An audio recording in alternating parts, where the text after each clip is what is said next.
Joining me right now is Tennessee Senator Marsha Blackburn. She is a member of the Judiciary, Armed Services, and Commerce Committees. Senator, good to have you. Thanks very much for being here. How would you assess this administration so far? Oh, Maria, they have tried everything they possibly can to control the American people's lives. And the American people are saying, no, no, no, you're making our lives worse. It doesn't matter if it is inflation, if it is this ridiculous disinformation board trying to control what you hear, see, say, think, everything they're doing, the baby formula, you look at that, you look at the situation that happened in Afghanistan, it is a disaster. You can't make this stuff up. It is one thing after another, and now we're finding out about Russia collusion and how the FBI knew what they were getting from Sussman was all made up, but they did it anyway because they didn't like Donald Trump. The Democrats want to control your life, daylight to dark. It's very concerning. You mentioned the Michael Sussman trial, and in fact, the testimony yesterday seemed to indicate that this was just cooked up by the Clinton campaign. It was one political campaign trying to take down another political campaign. My question is, when did the FBI start working with the perpetrators of this? Because we know that the FBI knew it was all BS. We know that they had an interview with Igor Danchenko in January of 2017. I've reported that multiple times. And Igor Danchenko told the FBI, no, we made it up. It was all embellishment. The Steele dossier was, you know, we were laughing over beers, friends. And so do you think John Durham is going to call in FBI to answer the question, why did you pursue these, this spying, surveillance on Trump campaign people when you knew it was a lie? And he should be calling them in, and I'm hopeful that he is. I think this is the first of the trials that we are going to see play out. Michael Sussman lied in that text to James Baker. We know that. We know that you have the Orrs, the Lovebirds, all of them were in on this. And what we're going to want to see is how did they participate in cooking all of this up? Then they create it, and then they give it to Michael Sussman, who brings it back into the FBI, who acts with great astonishment that they have received this information.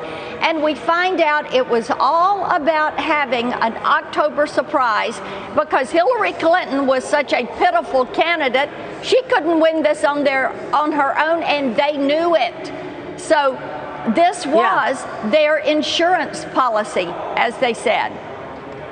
Yeah, isn't it incredible? You mentioned the Lovebirds. You're talking about Peter Strzok and Lisa Page. Peter Strzok was the guy in charge of the Russia investigation into Trump, and he was having an affair with Lisa Page, allegedly. And then there's the Orrs. You mentioned Bruce Orr. He was a government employee. Nellie Orr, his wife, worked at Fusion GPS. So there you go. But what really gets me, and even all of this, I mean, they had lie after lie. They had the media running with that lie. They had the federal agencies running with that lie. Surveillance tools that we use on terrorists, they were using on Donald Trump. And she still lost. That's right. They did it all. They threw everything in on their lie, and they kept doubling down on it, and she still lost. So they continued the Russia collusion on the transition and then into the White House. And absolutely, these are people that need to go to jail. I want to move on to policy. What are you doing in terms of China policy? Do we know if Joe Biden is going to lift the tariffs on China? There's the Federal Retirement Thrift Investment Board as well. This is the 401k for government employees, and they are going to be opening the doors in June to Chinese companies. Some of those companies are already sanctioned. They are obviously tied to the Communist Party. Why is the Federal Thrift Fund, the 401k for government employees, including the military, investing in the very companies that may very well turn around and try to take them out when the CCP decides it's time to attack the U.S. as they want to be the number one superpower? Well, and the Thrift Board tried this once before, and Congress shut them down.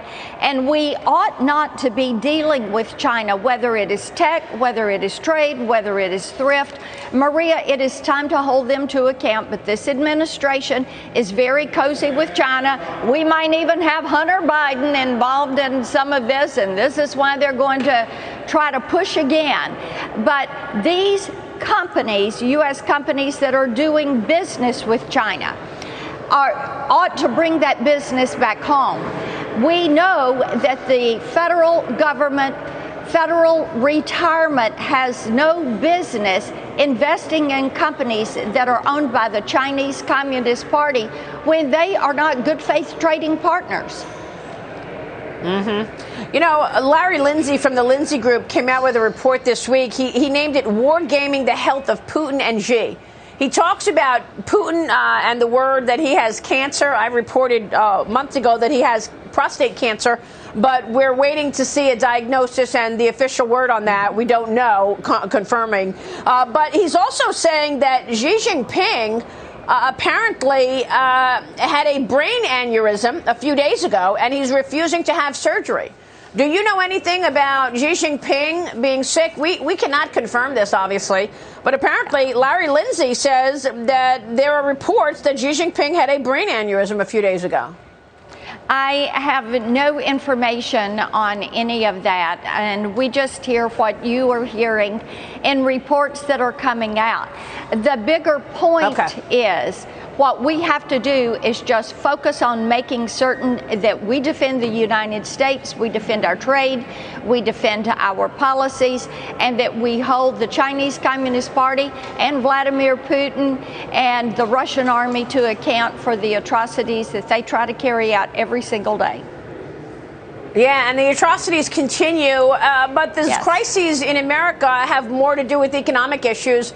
Senator, you're an elected official. What are you going to do about all of this inflation and the potential that we are, in fact, in a recession right now? Maria, what we need to do first and foremost is force the issue, which we try to do every single day, of becoming energy dominant once again. Think of what that would do, whether you're talking about selling to our European allies, whether you're talking about the U.S. market, looking at $6 a gallon gas. What we have to do is focus on that energy sector. That's a great solution. Senator, thanks very much for weighing in on all of that. Great to see you, Marsha Blackburn, joining us this morning.